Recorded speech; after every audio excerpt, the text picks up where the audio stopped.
الحمد لله نحمده ونستعينه ونستغفره ونؤمن به ونتوكل عليه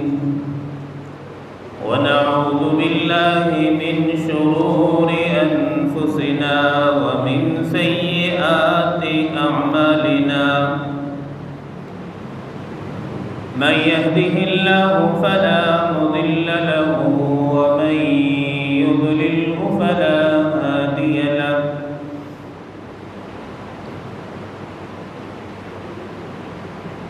ونشهد أن لا إله إلا الله وحده لا شريك له ونشهد أن سيدنا وسندنا ونبينا وشفيعنا وهادينا ومرشدنا ومولانا محمدا أحمدا عبده ورسوله أما بعد فأعوذ بالله من الشيطان الرجيم بسم الله الرحمن الرحيم قال الله تبارك وتعالى في كلام المجيد والفرقان الحميد ولله على الناس حج البيت من استطاع إليه سبيلا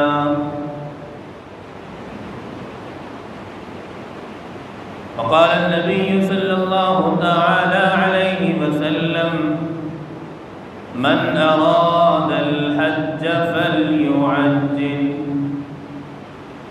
أو كما قال عليه الصلاة والسلام صدق الله مولانا العلي العظيم وصدق رسوله النبي الأمي الكريم ونحن على ذلك لمن الشاهدين والشاكرين والحمد لله رب العالمين اللهم صل على سيدنا محمد وعلى آل سيدنا محمد وبارك وسلم اللهم صل على سيدنا محمد وعلى آل سيدنا محمد وبارك وسلم اللهم صل على سيدنا محمد وعلى آل سيدنا محمد وبارك وسلم قرآن مجید فرقان حمید کی ایک آیت مبارکہ تلاوت کی گئی ہے اللہ رب العزت کی بارگاہ میں دعا ہے کہ اللہ رب العزت مجھے حق سچ بیان کرنے کی پھر اس پر ہم سب کو عمل کی توفیق عطا فرمائے۔ آج کی مجلس میں حج کے متعلق حج کی فرضیت اور حج کے فرض ہونے کی کچھ شرائط کچھ فضیلت بیان کی جائے گی۔ چونکہ کچھ دنوں بعد حج کا سیزن شروع ہونے والا ہے،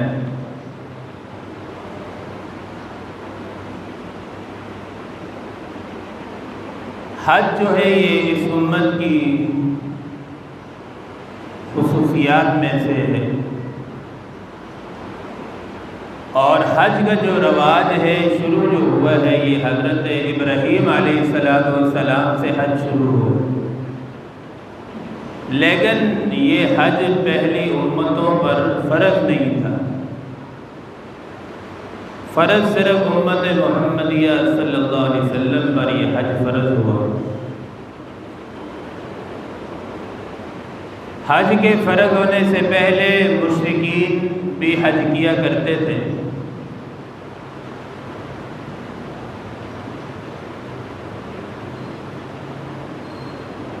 صحیح راجح قول کے مطابق جو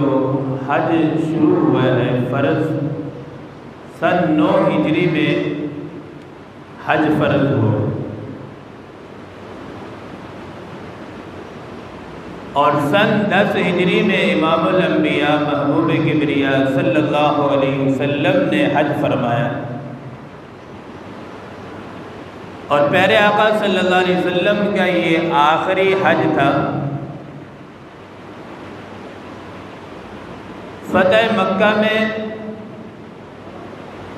امام الانبیاء محبوب کبریاء صلی اللہ علیہ وسلم کے ساتھ صحابہ کرام کا جو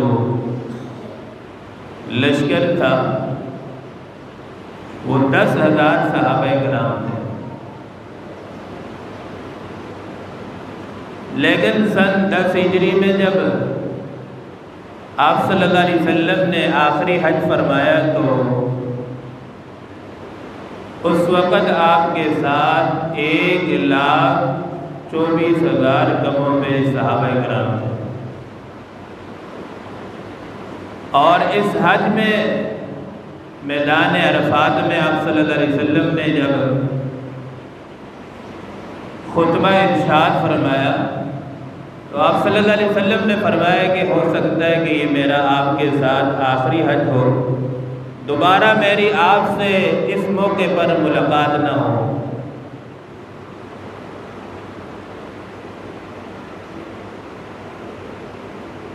قرآن میں اللہ تعالیٰ ارشاد فرماتے ہیں وَلِلَّهِ عَلَى النَّاسِ حِجُّ الْبَيْتِ مَنِ اسْتَطَاعَ إِلَيْهِ سَبِيلًا،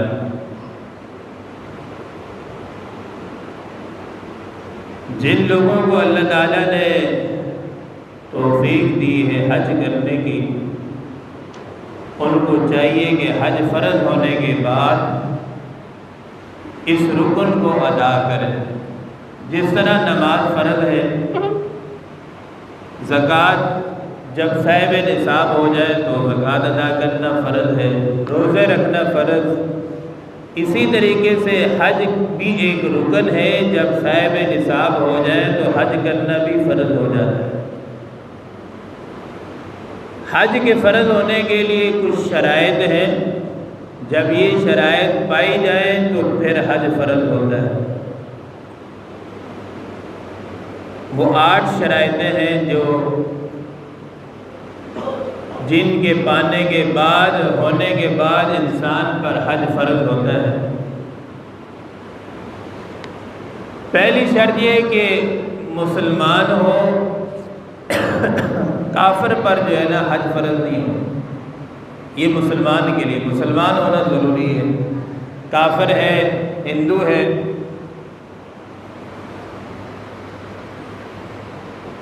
تو کافروں پر حج فرض نہیں ہے، مسلمان ہونا چاہیے، اگر مسلمان نہیں ہوگا تو اس پر حج فرض نہیں ہوگا۔ اسی طریقے سے دوسری شرط یہ ہے آزاد ہو۔ اب اگر ایک آدمی غلام ہے، وہ اپنی مرضی کا مالک نہیں ہے، تو غلام پر حج فرض نہیں ہوگا، آزاد ہونا بھی ضروری ہے، اور آزادی بھی ایک اللہ پاک کی بڑی نعمت ہے۔ اسی طریقے سے تیسری شرط یہ ہے کہ عقل مند ہو۔ اب ایک آدمی پاگل ہے، مجنون ہے، دیوانہ ہے، لیکن ہے تو مالدار، پاگل مجنون دیوانے پر حج فرض نہیں ہوگا، وہ احکامات کا مکلف ہی نہیں ہے۔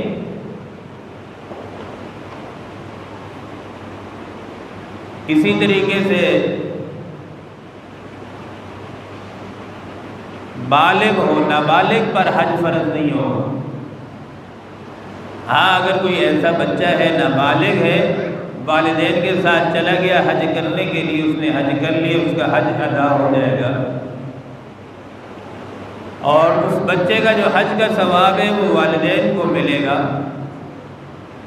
اب وہی بچہ جب اگر بالغ ہو جاتا ہے، جوان ہو جاتا ہے اور صاحب نصاب ہو جاتا ہے تو اس کو دوبارہ حج کرنا پڑے گا۔ جو بچپن میں حج کیا وہ اس کے لیے کافی نہیں ہوگا، دوبارہ حج کرنا پڑے گا۔ اسی طریقے سے صحت مند ہو، اب ایک آدمی بیمار ہے، سفر نہیں کر سکتا، حج کے ارکان ادا نہیں کر سکتا، تو ایسے آدمی پر بھی حج فرض نہیں ہوگا۔ حج فرض ہونے کے لیے صحت مند ہونا بھی ضروری ہے، بیمار آدمی پر حج نہیں ہے۔ اور صاحب نصاب ہو، صاحب نصاب سے کیا مراد ہے؟ یعنی حج کے جتنے اخراجات ہیں وہ اس کے پاس پورے ہوں۔ حج کے اخراجات کے علاوہ جب وہ حج کے لیے جائے تو پیچھے گھر والوں کے لیے کھانے پینے کا سامان کے پیسے بھی اس کے پاس پورے ہوں، تب اس پر حج فرض ہو۔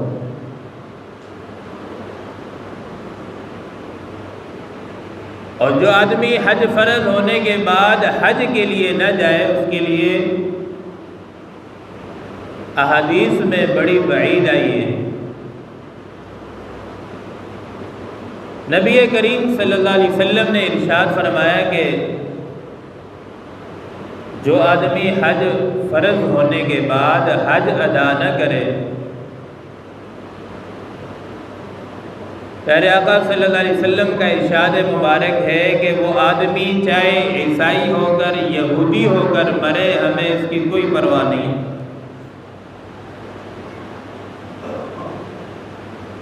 یعنی ایک رکن جب اس پر فرض ہو گیا، وہ اس کو ادا نہیں کر رہا، تو کتنی بڑی وعید ہے کہ آپ صلی اللہ علیہ وسلم فرما رہے ہیں کہ وہ آدمی چاہے یہودی ہو کے مرتا ہے، عیسائی ہو کے مرتا ہے، ہمیں اس کی کوئی پرواہ نہیں، جس حال میں بھی اس کو موت ہے۔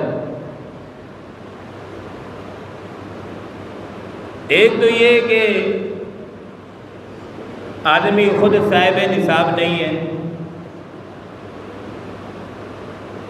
لیکن جب آدمی خود صاحب نصاب نہیں ہے تو اپنے دائیں بائیں دیکھے، ماحول معاشرے میں دیکھے، محلے میں دیکھے، دوست احباب میں دیکھے کہ کوئی میرا ایسا دوست، کوئی محلے والا، کوئی جاننے والا، تعلق والا ایسا آدمی دیکھے کہ جس پر حج فرض ہوا ہے، تو ہمیں چاہیے کہ ہم اس کی بھی فکر کریں، اس کو دعوت دیں، اس کو تیار کریں کہ بھائی آپ پر حج فرض ہو گیا ہے، آپ حج کے لیے نکل جائیں۔ اگر دعوت نہیں دیں گے، اس کو تیار نہیں کریں گے، وہ اگر اسی حالت میں دنیا سے چلا جائے گا تو اس کا بہت بڑا نقصان ہو۔ تو اس لیے ہمیں چاہیے کہ ہم اپنے دائیں بائیں دیکھیں، ماحول میں ارد گرد دیکھیں کہ ہم خود اگر صاحب نصاب نہیں ہیں تو جن لوگوں کو جانتے ہیں اگر وہ صاحب نصاب ہیں، حج نہیں کیا اپنے زندگی میں،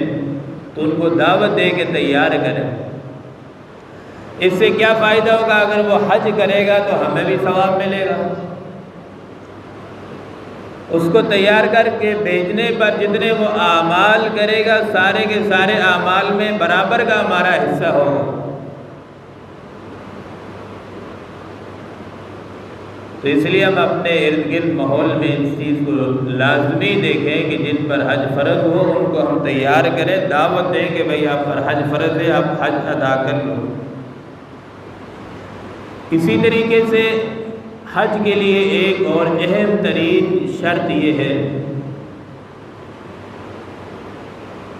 کہ حج کا جو راستہ ہے آنے جانے کا، یہ پرامن راستہ ہو، کوئی خطرہ اس میں نہ ہو۔ اب ایسا نہیں ہے کہ حج کے لیے ہم اگر نکلیں تو راستے میں کوئی حادثہ پیش آ جاتا ہے یا راستہ خراب ہے، امن نہیں ہے، کوئی جانی خطرہ ہے، تو پھر اس صورت میں حج فرض نہیں ہوگا۔ ہاں یہ کہ قدرتی طور پر کوئی حادثہ اچانک ہو جاتا ہے تو اس سے کوئی فرق نہیں پڑے گا، حج فرض ہوگا۔ لیکن یہ کہ مسلسل راستہ خراب ہو، خطرہ ہو، تو پھر حج پر جو ہے فرض نہیں ہوگا، پھر اس کو مؤخر کرنا پڑے گا۔ اسی طریقے سے جس طرح مردوں پر حج فرض ہوتا ہے، عورت ہے اگر وہ بھی صاحب نصاب ہے تو عورت پر حج فرض ہونے کے لیے یہ ہے کہ اس کے پاس بھی اگر اتنا پیسہ اپنے اخراجات پورے ہو گھر کے اور آنے جانے کے حج کے اخراجات پورے ہوں، لیکن اس کے علاوہ 2 مرد جو اس کے ساتھ محرم جائیں گے ان کے اخراجات کا پیسہ بھی عورت کے پاس ہوگا، تب جا کر عورت پر حج فرض ہو۔ گویا کہ عورت اکیلی حج پر نہیں جا سکتی جب تک کہ اس کے ساتھ محرم نہ ہو، اور اس محرم کے اخراجات بھی وہ عورت برداشت کرے، تب وہ حج پر جا سکتی ہے۔ اگر صرف عورت کے پاس اپنے اخراجات ہیں، محرم کے ساتھ لے جانے کے نہیں ہیں، تو پھر عورت پر حج فرض نہیں ہوگا۔ اسی طریقے سے نبی کریم صلی اللہ علیہ وسلم نے ارشاد فرمایا، حضرت ابو ہریرہ رضی اللہ تعالیٰ عنہ سے روایت ہے، بخاری اور مسلم شریف میں یہ روایت موجود ہے، سئل عن النبی صلی اللہ علیہ وسلم، آپ صلی اللہ علیہ وسلم سے سوال کیا گیا، پوچھا گیا کہ یا رسول اللہ صلی اللہ علیہ وسلم، ای العمل افضل، کہ بہترین اعمال میں سب سے اچھا عمل کون سا ہے؟ آپ صلی اللہ علیہ وسلم نے فرمایا، قال ایمان باللہ ورسولہ، سب سے بہترین عمل یہ ہے کہ اللہ اور اس کے رسول پر تم ایمان لاؤ۔ قیل ثم ماذا، پھر اس کے بعد یا رسول اللہ صلی اللہ علیہ وسلم کون سا عمل اچھا ہے، بہترین ہے؟ نبی کریم صلی اللہ علیہ وسلم نے ارشاد فرمایا، قال الجہاد فی سبیل اللہ، اس کے بعد جو ہے اللہ کے راستے میں جہاد کرنا یہ بہترین عمل ہے۔ قیل ثم ماذا، یا رسول اللہ اس کے بعد کون سا عمل بہترین ہے؟ پیارے آقا صلی اللہ علیہ وسلم نے ارشاد فرمایا، الحج مبرور، اس کے بعد بہترین عمل یہ ہے کہ اللہ کے راستے میں حج کرنا، حج مبرور۔ امام حسن بصری رحمۃ اللہ علیہ فرماتے ہیں کہ حج مبرور کی تعریف یہ ہے کہ انسان جب حج کر کے واپس آئے، اس کے دل میں حج ادا کرنے کے بعد اس کے دل میں دنیا کی فکر نہ ہو، حج سے واپس لوٹنے کے بعد آخرت کی فکر اس کے دل میں زیادہ ہو، یہ حج مبرور کہلاتا ہے۔ حج مبرور سے مراد یعنی مقبول حج ادا کرنا۔ کتنے لوگ ایسے ہوتے ہیں، اللہ تعالیٰ کی پناہ، خوش قسمت، جو مدینہ منورہ میں جاتے ہیں، روضہ پاک صلی اللہ علیہ وسلم پر حاضری نصیب ہوتی ہے، اور وہ جا کر جب سلام پیش کرتے ہیں، السلام علیک یا رسول اللہ، کیونکہ روضہ پاک میں نبی کریم صلی اللہ علیہ وسلم زندہ ہے، حیات ہے، اور ہر آنے والے کا سلام کا جواب بھی دیتے ہیں، لیکن یاد رکھیں کچھ لوگ ایسے ہوتے ہیں جن کے سلام کا جواب روضہ پاک سے نہیں آتا، ان کا خالی آنا جانا ہی ہوتا ہے، اخراجات ہی ہوتے ہیں، حضور ان سے ناراض ہوتے ہیں۔ اس لیے جب بھی آدمی حج کے لیے جانا ہو یا عمرے کے لیے جانا ہو تو آداب کا بھی لحاظ رکھے اور اپنے اعمال بھی ٹھیک کر کے جائے۔ ہمارے حضرت جی فرماتے ہیں کہ جو سنتوں پر عمل نہیں کرتا، شریعت کی احکامات کی پابندی نہیں کرتا، وہ یہاں سے جاتا ہے اور ویسے ہی واپس آ جاتا ہے، اسے کوئی فائدہ نہیں ہوتا۔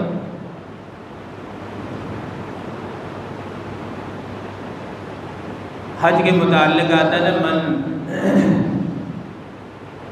حج للہ فلم یرفث ولم یفسق، جس آدمی نے حج کیا، حج کے دوران کوئی گناہ اس نے نہیں کیا، ازواجی تعلقات بھی قائم نہیں کیے، ولم یفسق اور کوئی گناہ نہیں کیا، رجع کیوم ولدت امہ، وہ ایسے واپس لوٹتا ہے جیسے کہ اس کی ماں نے اس کو جنا تھا۔ یعنی حج کرنے والا گناہوں سے بالکل پاک صاف ہو کر واپس آتا ہے۔ حضرت ابو ہریرہ رضی اللہ تعالیٰ عنہ کی روایت ہے، نبی کریم صلی اللہ علیہ وسلم نے فرمایا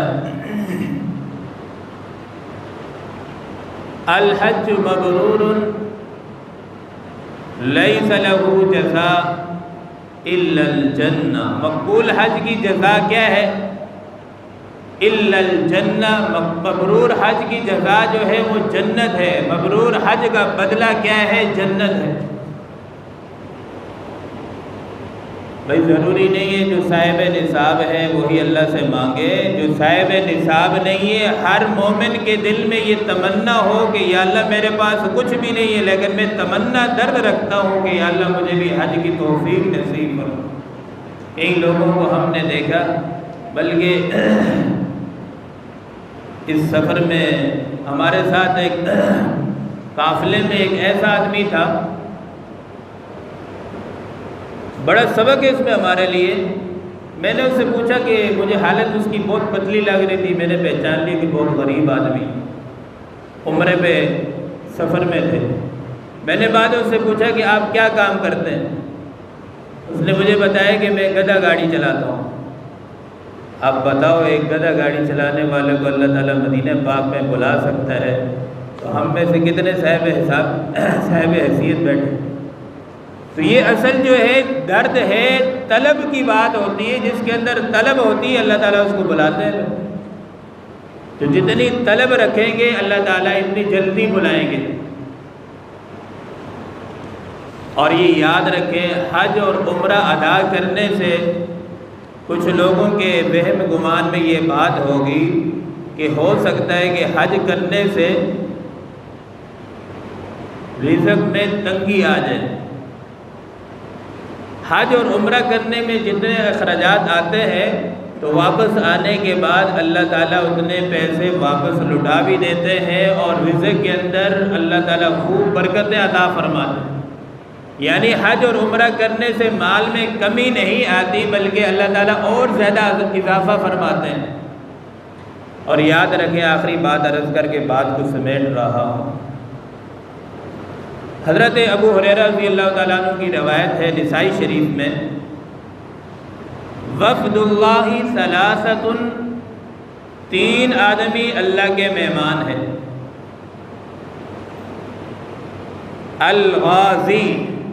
ایک وہ جو مجاہد اللہ کے راستے میں لڑ رہا ہوتا ہے، یہ آدمی اللہ کے مہمان ہے، اور اللہ کے مہمان جو بھی دعا کرے اللہ کے ہاں قبول ہوتی ہے۔